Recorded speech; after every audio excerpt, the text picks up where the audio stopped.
अब नेपाल धनी बन्ने बालिन सरकारले बिजुली बेच्ने भव्य योजना बनायो। 10 वर्षभित्र यस्तो गरिँदैछ। नेपाल जल स्रोतमा विश्वकै दोस्रो ठूलो धनी देश हो। प्राकृतिक स्रोतका हिसाबले हेर्ने हो भने नेपाल स्वर्गभन्दा कम छैन। प्राकृतिक स्रोत साधनको सही सदुपयोग गर्न सकेको भए आज नेपाल विश्वकै धनी देशको सूचीमा अटाउन सक्थ्यो। तर नेपाल निकै पछाडि परेको छ। युवा प्रधानमन्त्री बालिन शाहले देशको बागडोर सम्हालेसँगै अब नेपाल पनि माथि उठ्ने ठूलो आशा गरिएको छ। यसैबीच बालिन सरकारले बिजुली बेच्ने र त्यसबाट आर्थिक आर्जन गर्ने भव्य रणनीति बनाएको छ।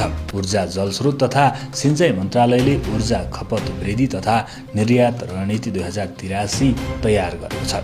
आन्तरिक बजारमा ऊर्जा खपत बढाउने र बढी भएको विद्युत निर्यात गर्ने उद्देश्यले रणनीति बनाइएको हो।